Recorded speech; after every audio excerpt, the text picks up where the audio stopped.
Greetings of the day.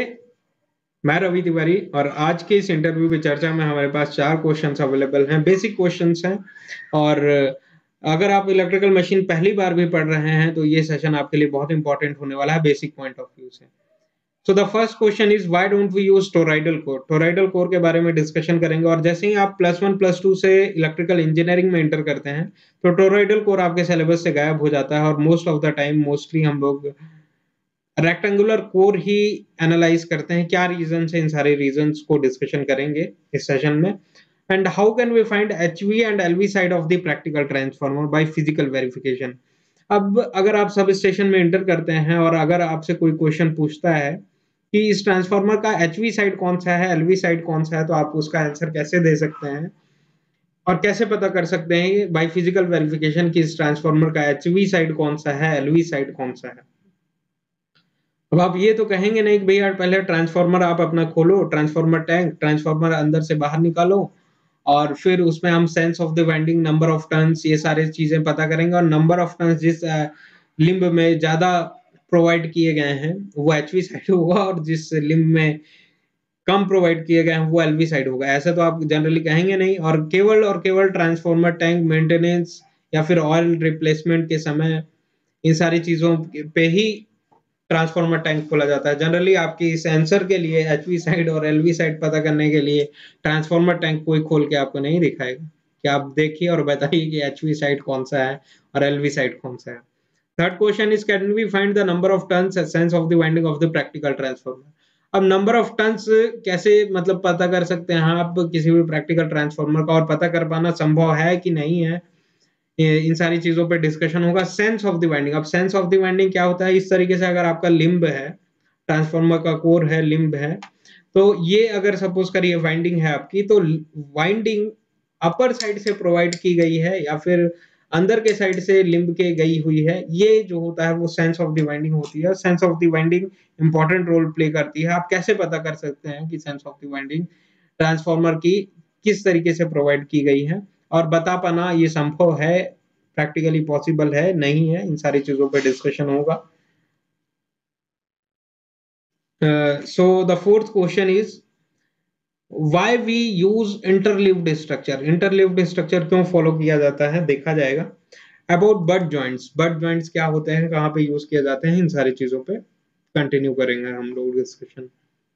तो चलिए हम लोग नेक्स्ट स्लाइड में चलते हैं और जानते हैं टोरॉइडल कोर के बारे में। अब ये जो होता है ये नॉर्मल कोर हम लोग हमेशा देखते रहते हैं इलेक्ट्रिकल मशीन्स में, और +1 +2 में हम लोग इस तरीके का कोर जिसको हम लोग टोरॉइडल कोर बोलते हैं, इस सारी चीजों का एनालिसिस करते थे +1 +2 में, क्योंकि वहां पे हम लोग साइंस पढ़ रहे थे।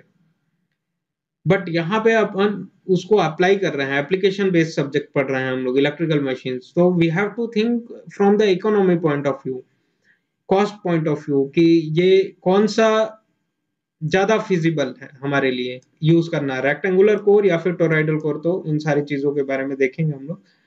अब ये जो वाइंडिंग प्रोवाइड की गई है, ब्लू कलर से मैंने वाइंडिंग शो किया हुआ है। अब ये जो वाइंडिंग ट्रांसफार्मर में या फिर किसी भी मशीन में, किसी भी मशीन का आप एनालिसिस करिए, कंस्ट्रक्शन करिए, डिजाइन करिए मशीन को, तो वाइंडिंग्स हमेशा प्री फॉर्म्ड होती हैं, टैप्ड होती हैं, इंसुलेटेड होती हैं and placed at the required location. Suppose करिए कि ये कोर ऑफ द ट्रांसफार्मर है, तो ये जो वाइंडिंग हम लोग प्रोवाइड कर रहे हैं, ये नंबर ऑफ टर्न्स इस तरीके से सिंगल वायर कॉपर का हम लोग लेके इस तरीके से टर्न्स हम लोग प्रोवाइड नहीं करते हैं, सिंपल टर्न इस तरीके से प्रोवाइड नहीं करते हैं कि ये अगर सिंगल कॉइल हम लोग यूज कर रहे हैं, तो ये कॉइल जो कॉपर वायर है इस तरीके से टर्न्स इसमें पहले प्रोवाइड करते हैं और 2 टर्मिनल्स निकाल देते हैं इस व्हाट डू वी से कॉइल का, और फिर इनमें टैपिंग्स प्रोवाइड करते हैं। इस तरीके से टैपिंग, रेड पेन से मैंने टैपिंग शो किया हुआ है। टैपिंग्स प्रोवाइड करने के बाद फिर इंसुलेशन प्रोवाइड करते हैं, इंसुलेशन प्रोवाइड करते हैं, क्योंकि ये जो वाइंडिंग है ये भी इलेक्ट्रिकल कंडक्टर है और जो आप कोर यूज कर रहे हैं वो फेरस रिलेटेड मटेरियल से, iron kind of stuff use करते हैं हम लोग एज अ मैग्नेटिक मटेरियल। तो जितने भी मैग्नेटिक मटेरियल हैं सभी जो है इलेक्ट्रिकल कंडक्टर भी होते हैं। तो इस इलेक्ट्रिकल कंडक्टर और इस इलेक्ट्रिकल कंडक्टर को सेपरेट करना है हम लोग, तो इंसुलेशन यूज करते हैं। डायरेक्टली हम लोग दो कंडक्टर्स को आपस में प्लेस नहीं कर सकते, उनके बीच में इंसुलेशन प्रोवाइड करना पड़ेगा।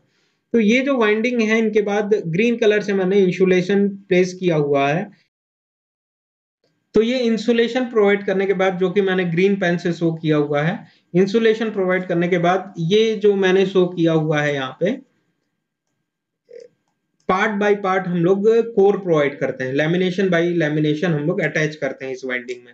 Windings are preformed, taped, insulated and placed at the required location. Always, कितनी भी कोई भी मशीन आप एनालाइज कर रहे हैं, वाइंडिंग्स प्री फॉर्म्ड रहती हैं, इंसुलेटेड रहती हैं, टैप्ड रहती हैं और प्लेस्ड एट रिक्वायर्ड लोकेशन उनको करके और उसमें कोर प्रोवाइड किया जाता है।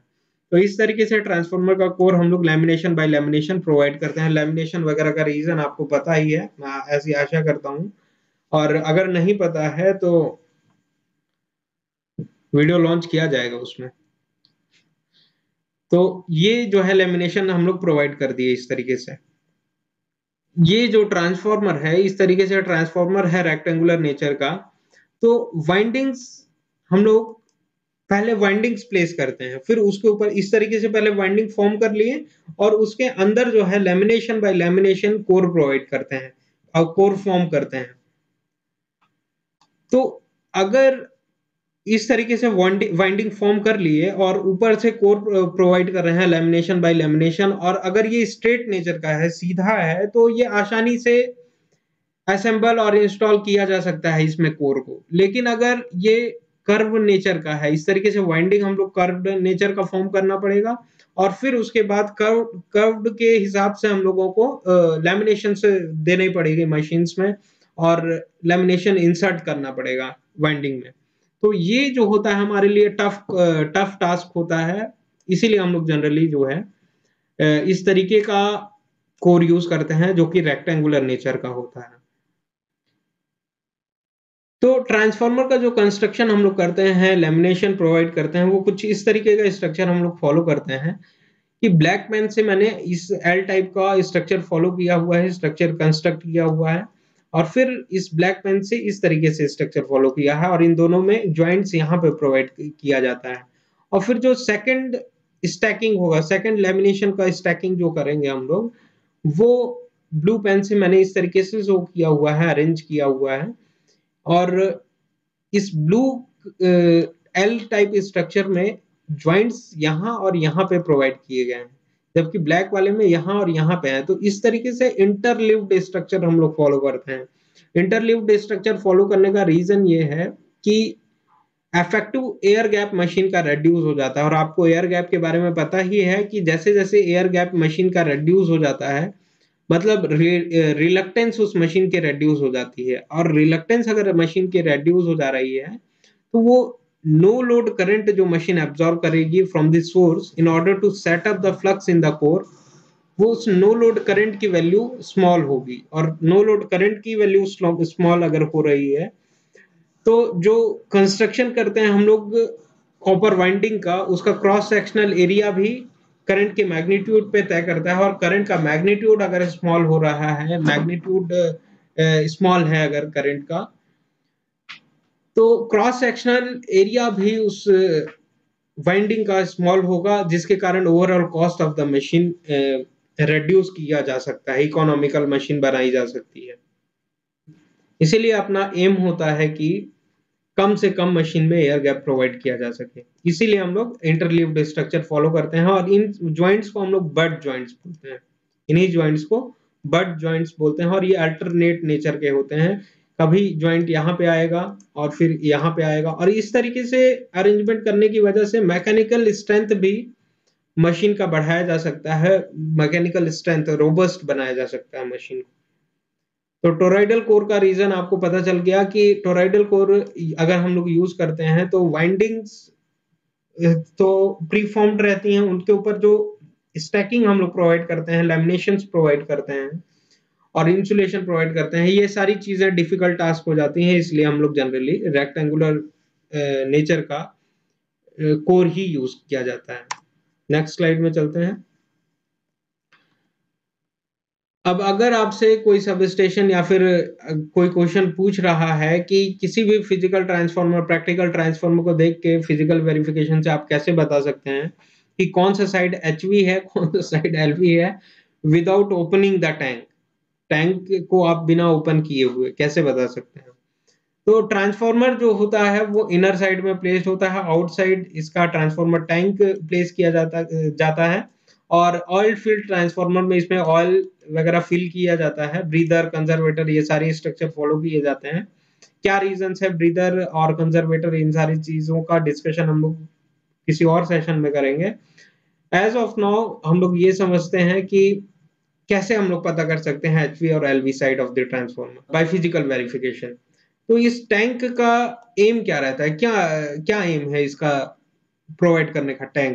टैंक का एम ये रहता है कि जो अंदर की हीट है वो बाहर हीट सिंक की वजह से डेसिपेट कर सके, एटमॉस्फेयर में रिलीज कर सके अपना हीट ट्रांसफार्मर। तो इन सारी रीजन की वजह से हम लोग टैंक प्रोवाइड करते हैं। और जितने भी टैंक होते हैं इनका क्या है, हीट को अंदर से बाहर ले जाने का काम करता है ट्रांसफार्मर का टैंक, हीट सिंक की वजह से। हीट सिंक्स यूज किए जाते हैं, हीट सिंक्स देख सकते हैं आप किसी भी जनरल ट्रांसफार्मर। तो ट्रांसफार्मर के टैंक का मेन एम होता है कि अंदर के टेम्परेचर को, ट्रांसफार्मर के अंदर के टेम्परेचर को एटमॉस्फेयर में रिलीज किया जा सके, जिसके कारण कूलिंग वगैरह मेंटेन की जा सके हीट सिंक्स की वजह से। ये सारे हीट सिंक्स हैं। तो अब ये ट्रांसफार्मर का टैंक टेम्परेचर मेंटेनेंस का काम करता है। तो जितने मतलब ये जो मटेरियल होगा टैंक का वो थर्मल कंडक्टर होना चाहिए, तभी वो अंदर के टेम्परेचर को बाहर रिलीज कर पाएगा। और जितने भी थर्मल कंडक्टर अवेलेबल हैं वो इलेक्ट्रिकल कंडक्टर भी होते हैं। जितने भी थर्मल कंडक्टर हैं आपके, वो इलेक्ट्रिसिटी भी अपने आप से पास करते हैं, इलेक्ट्रिकल कंडक्टर होते हैं। और ये ट्रांसफार्मर का कोर है जिसमें वाइंडिंग हम लोग प्रोवाइड किए हुए हैं। जनरली हमारे पास जो बुक्स वगैरह में रहते हैं, नंबर ऑफ टन्स देख के हम लोग बता सकते हैं कि एचवी साइड कौन सा है, एलवी साइड कौन सा है। अगर हम लोग को नंबर ऑफ टन्स की जानकारी हो तो हम लोग इजीली बता सकते हैं। लेकिन फिजिकल वेरिफिकेशन से इस तरीके से बताया जा सकता है कि ये कोर ऑफ द ट्रांसफार्मर है और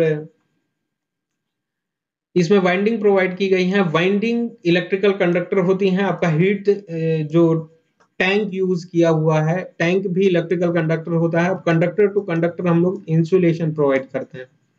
डायरेक्टली हम लोग कंडक्टर टू कंडक्टर ज्वाइन नहीं कर सकते हैं, उनके बीच में इंसुलेशन प्रोवाइड करना पड़ेगा।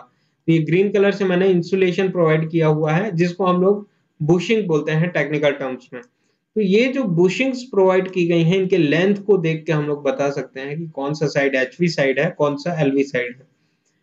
अगर length of the bushing high है तो हम लोग बता सकते हैं कि ये HV side of the transformer है, और अगर बुशिंग का लेंथ स्मॉल है तो ये LV side of the transformer है। अब सेंस ऑफ द वाइंडिंग किसी भी प्रैक्टिकल ट्रांसफार्मर का बता पाना संभव नहीं है।